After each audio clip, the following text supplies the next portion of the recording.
build a new world order where democracy and Canadian sovereignty is protected. Mr. Carney, you're up next. I'm going to associate myself, I'm going to agree with that. Like Prime Minister Trudeau, half of this cabinet are actually young nobles of the Roman Cabinet. We penetrate the cabinets. The change is not just happening. The change can be shaped by us. We have to prepare for a more angry world. How to prepare? Take the necessary action to create a fairer world. I see the need for a great reset. So people assume we are just going back to the good old world which we had and everything will be normal again. This is, let's say, fiction. It will not happen. I think that fake news have been with us for thousands of years. Just think of the Bible. I think that fake news have been with us for thousands of years. Just think of the Bible. Totoo ba na ang mga leader ng mundo ay patungo sa isang one world government? Bakit dumarami ang mga krisis, digmaan at pandaigdigang mga kasunduan? At ito ba'y may kaugnayan sa Antikristo na binabanggit sa Biblia? Manatili ka, kaibigan, dahil pag-uusapan natin ngayon ay tungkol sa propesiya. At hindi haka-haka. Maligayang pagdating, mga mahal kong kaibigan, dito sa channel ng Bible Bites. Maaari po bang paki-like at paki-share ang video ito sa lahat? At kung bago pa lang kayo sa channel na ito, maaari po bang paki-subscribe? Ito ang napapanahong prophecy update na dapat ninyong malaman. June 25, 2025, binati ni Trump ang kanyang sarili dahil sa tigil putukan sa gitna ng digmaan ng Israel at Iran na hindi tiyak kung hanggang kailan ito mananatiling lubos. Ginampanan ng Pangulo ng United States ang kanyang tungkulin sa paglutas ng hidwaan sa pagitan ng Israel at ng Islamic Republic. Do you believe that Iran is still committed to peace? Yeah, I do. They violated it, but Israel violated it too. Israel, as soon as we made the deal, they came out and they dropped a load of bombs, the likes of which I'd never seen before. The biggest load that we've seen. I'm not happy with Israel. You know, when I say, okay, now you have 12 hours, you don't go out in the first hour and just drop everything you have on them. So I'm not happy with them. I'm not happy with Iran either. But I'm really unhappy if Israel's going out this morning because the one rocket that didn't land, that was shot, perhaps by mistake, that didn't land. I'm not happy about that. You know what?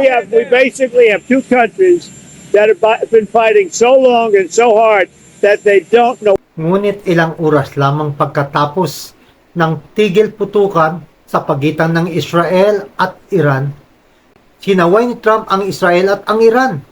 Kapag may krisis, gising ang mga tao. At pariho ito na maaring magamit para sa kasamaan at sa mabuti. Sinabi nila na huwag nating sayangin ang isang krisis at samantalahin natin ito. Never want a serious crisis to go to waste. And what I mean by that, it's an opportunity to do things that you think you could not do before. Ang buong Middle East ay pinagdadaanan ang isang napakalaking reset upang maitatag ng ganap ang Abrahamic Accord bilang paghahanda sa pagdating ng Antikristo. Ayon sa Isaiah 28:14-15, kaya't pakinggan ninyo ang salita ng Panginoon, kayong mga walang galang na mga pinuno na namamahala, sapagkat sinasabi ninyo, nakikipagsundo na kami sa kamatayan at sa impyerno. Kayo ba nakikipagsundo na rin dito? Kaya, karamihan sa mga Kristiyano ngayon ay naniniwala na ang mga digmaang nangyayari ngayon at ang mga nangyayaring krisis na ito ay hahantong sa pagdating ng Antikristo na siyang simula ng mga kalungkutan. Ayon sa Mateo 24:8, kung saan magsisimula sa malapit na hinaharap na ang Antikristo ay maghahari ng 3.5 taon nang dahil sa maling interpretasyon ng Daniel 9:24 hanggang 28. Maraming Kristiyano ang naniniwala na ang Antikristo ay darating pa lamang. Ngunit ayon sa Biblia, ang Antikristo ay isang sistemang matagal nang gumagana. Paano nating malalaman ang pagkakakilanlan nito? Ayon sa ikalawang Tesalonika, Kabanata 2, 3 hanggang 4 at 8, ang taong makasalanan ay mahahayag na sumasalungat sa kautusan ng Diyos. Na sinasabi sa mga propesiya na ang taong ito ng kasalanan ay iisipin niyang babaguhin ang mga panahon at kautusan. Sa 10 utos ng Diyos ay iisa lamang ang utos na tumatalakay tungkol sa panahon. At ito ang ika-4 na utos ng Diyos na tungkol sa Sabat. Kaibigan, ito ay hindi lang laban sa Diyos, kundi kapalit ng otoridad ng Diyos. Mga mahal kong kaibigan, naniniwala ba kayo na ang Antikristo ay isang bagay sa hinaharap pa? O ang Antikristo ay umiiral na ngayon? Pakisulat ang inyong mga opinion o komento sa comment section sa baba. Narito ang ilang mga clip na lumalabas sa internet. At ito ay kapwa bago at kamakailan lamang tungkol sa isang bagong sistema na paparating. Isang bagong anyo ng pandaigdigang pagkontrol na muli ang karamihan nito ay konektado sa pangwakas na imahe ng Antikristo. I even believe we are part of a secret cabal working against the best interests of the United States, characterizing my family and me as internationalists and of conspiring with others around the world to build a more integrated global political and economic structure. One world, if you will. If that's the charge, I stand guilty and I am proud of it. Pain detection, and once we understand the circuitries that cause pain, I guess the question is, could we then instill pain? I guess the question is, could we then instill pain? I guess the question is, could we then instill pain? I guess the question is, could we then instill pain and use that in many coercive measures in the legal system as well? In 10 years when we are sitting here, we have an implant in our brains, and I can immediately feel, because you all will have implants. Bakit nais nilang itong maitanim sa atin? Itatanim sa mga utak natin? I can, and we measure your brain waves, and I can immediately tell you how the people react, or I can feel how the people react to you. Yuval Noah Harari, the man I recently made a video on, who makes it a point in almost every interview that he does to mock Jesus and the Bible. I think that fake news have been with us for thousands of years. Just think of the Bible.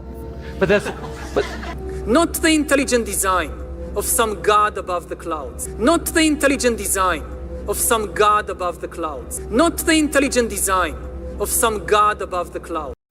Bakit nais nilang manipulahin ang daloy ng ating mga utak? Bakit ang tingin nila sa mga tao ay isang hakabol na klase ng hayop? Katulad na lamang sa dating chairman ng WEP na si Klaus, na pari-parihong nilang sinasabi na kailangan natin ang ganoong uri ng transparency, kung saan hindi maaring magkaroon ang lahat ng mga tao ng isang pribadong buhay. Sinipi ko nga ang kanyang sinabi, kung wala kang itinatago, bakit dapat kang mag-aalinlangan na mayroong sistema ng social credit at kumplitong kontrol sa digital na buhay, na ang lahat ay magiging mamamayan ng mundo at hindi ng isang bansa na may kanya-kanyang sariling mga batas. At dito ay muli nating makamit ang pinakamadaling pagbibigay ng iyong buhay sa pamamagitan ng pagbibigay ng iyong buhay ng buo sa sistema ng panlipunang kredito na dinala sa ilalim ng isang sistema na kontrolado ng isang mundo. Kaya ito ang dahilan ngayon kung bakit maraming Kristiyano ang naniniwala sa tinatawag na futurism. About what is inside of this pact. Everyone, it says that this is the power structure, fully digital and maximized for the control of the masses. Everyone will be expected to have a biometric digital ID that marks them not just as citizens of an individual country, but as a global citizen. So anytime you hear global citizen or anytime you hear sustainability, think that this is an egregious thing that's happening at the level of the World Health Organization and the United Nations. Anyone that has a dissonant opinion will be labeled as misinformation, disinformation, or malinformation and memory hold. Perpetrators for unapproved information will be fact-checked and punished by the system, which will be operated and enforced by artificial intelligence.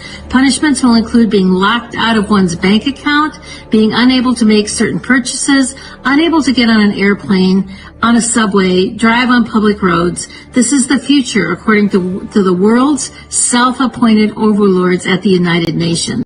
Noong 2024, sa Davos Convention, ang mga leaders ng mundo ay pari-parihong nagbanggit tungkol sa pag-asa.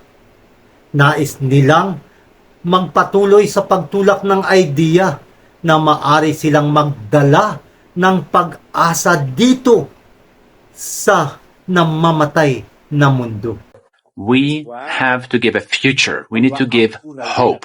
And we have to encourage the Ukrainian population to imagine their future. That it is our duty and it is our interest to do this, because if they lose hope, they're no longer going to fight. If they're no longer going to fight, the geopolitical consequences will be major, and they are not in our interest. So there's a real spin behind.